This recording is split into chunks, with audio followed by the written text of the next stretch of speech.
আসসালামু আলাইকুম। আমার হাতে যে মোবাইলটি দেখতে পাচ্ছেন, এই মোবাইলটির মডেল হলো Oppo A38। তো এই মোবাইলটির সমস্যা হলো, এই মোবাইলটিতে যদি 100% চার্জ থাকে তাও মোবাইলটি নিজে নিজে বন্ধ হয়ে যায়। তো এই সমস্যাটি কেন হয় তা আজকের ভিডিওটি যদি আপনারা সম্পূর্ণ দেখেন তাহলে বুঝতে পারবেন, এবং এই সমস্যাটি হলে কীভাবে সমাধান করবেন তাও দেখতে পারবেন।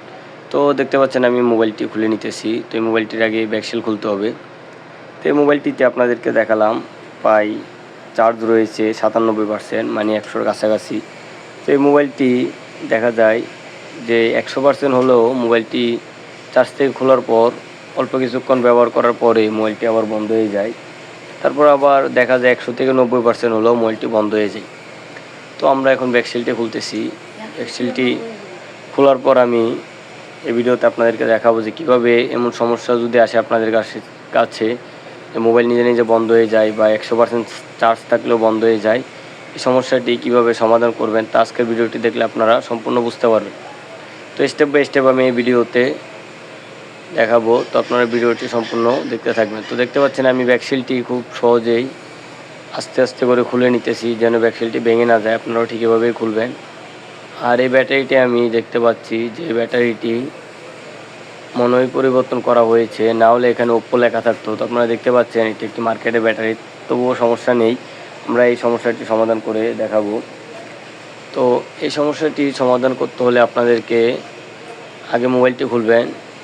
মোবাইলটি খোলার পর ব্যাটারির যে ফিউজটি রয়েছে, আগে এই ফিউজটি আপনারা উঠিয়ে তারপর শর্ট করে দেখবেন যে ব্যাটারি ফিউজ থেকে কোনো সমস্যা রয়েছে কিনা। যদি ব্যাটারি ফিউজ থেকে সমস্যাটি সমাধান হয়ে থাকে তাহলে আগে আপনারা ফিউজটি পরিবর্তন করবেন অথবা ফিউজটি শর্ট করে দিবেন। তারপরেও যদি সমস্যাটির সমাধান না যায় তাহলে আপনারা দেখবেন সুইচ রেবনে কোনো শর্ট আছে কিনা।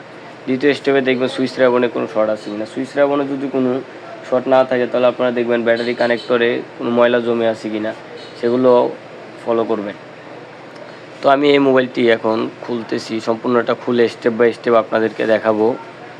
তো এই মোবাইলটা আমি যেভাবে হোক সমাধান করব আজকের ভিডিওতে। তো আপনারা দেখতে পাচ্ছেন যে আমি ব্যাটারিটি খুলে নিতেছি। তো ব্যাটারি খুলে নেওয়ার পর এখন আমি এটি যেহেতু মার্কেটের ব্যাটারি, তো এই ব্যাটারিটি তো ফিউজ থাকবে। তো আপনারা দেখতে পাচ্ছেন আমি এখন ব্যাটারিটি খুলে নিলাম। এখন এই ব্যাটারির মধ্যে থেকে যে ফিউজটা আছে সেই ফিউজটা আগে আমি উঠিয়ে নিব।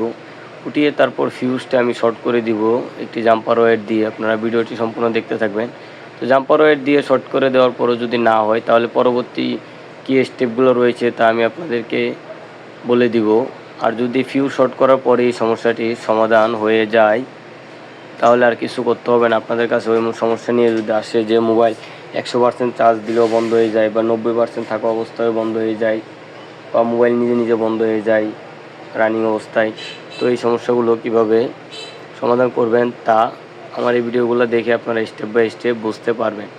তো দেখতে পাচ্ছেন আমি প্রথমে আপনাদেরকে ফিউজটি দেখাচ্ছি, কোনটা ফিউজ, ব্যাটারি ফিউজ যেটা। তো এই ফিউজটি এখন আমি শর্ট করব। আপনারা ভিডিওটি সম্পূর্ণ দেখতে থাকেন আমি কীভাবে উঠাইতেছি। আগে ফ্লাক্স পেস্টটা দিয়ে আমি এই ফিউজটি উঠিয়ে নিব। ফ্লাক্স পেস্টটা একটু ব্যবহার করে তারপর তাতাল দিয়ে ধরলে ফিউজটি খুব সহজেই উঠে যাবে। তো আপনারা আমার এই ভিডিওগুলো দেখে যদি কিছু শিখতে পারেন তাহলে অবশ্যই আমার ভিডিওতে একটি লাইক, একটি কমেন্ট এবং একটি শেয়ার করবেন। আর আমার চ্যানেলটি অবশ্যই সাবস্ক্রাইব করবেন, তাহলে এমন শিক্ষণীয় অনেক ভিডিও আপনারা পেয়ে যাবেন। আর আমার এই চ্যানেলে অনেকগুলো ভিডিও রয়েছে, যেমন কোন মোবাইল কীভাবে খুলতে হয়, কোন মোবাইলের চার্জিং পোর্ট কীভাবে পরিবর্তন করবেন, বা চার্জিং পোর্ট কত প্রকার, ব্যাটারি কত প্রকার, অনেক ভিডিও রয়েছে আমার এই ইউটিউব চ্যানেলটার মধ্যে। আপনারা নতুন টেকনিশিয়ান বাইরে আমার চ্যানেলটি ঘুরে আসবেন, তাহলে আশা করি অনেক কিছু শিখতে পারবেন। তো দেখতে পাচ্ছেন আমি এখন একটি জাম্পার ওয়্যার নিলাম।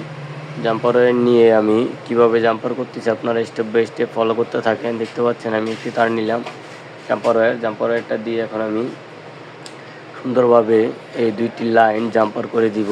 তাহলে যদি এই ফিউজটির কারণে ব্যাটারিটি সমস্যা হয় তাহলে মূলত সমস্যাটির সমাধান হয়ে যাবে। তো আপনারা দেখতে পারলেন আমি কিভাবে তারগুলো জাম্পার করলাম। তো আপনারাও ঠিক এভাবেই করবেন। তো এই ব্যাটারিজনিত বা মোবাইল হঠাৎ বন্ধ হয়ে যাওয়ার জনিত সমস্যা আসলে আগে অবশ্যই ব্যাটারি ফিউজটি আগে শর্ট করবেন। তো আরেকটি কথা বলে রাখি যে আমার এই ভিডিওগুলো আপনাদের ভালো লাগলে অবশ্যই আমার চ্যানেলটি একটি সাবস্ক্রাইব করবেন এবং আমার ইউটিউব চ্যানেলে ভিডিওগুলোতে একটি লাইক এবং একটি কমেন্ট এবং একটি শেয়ার করবেন।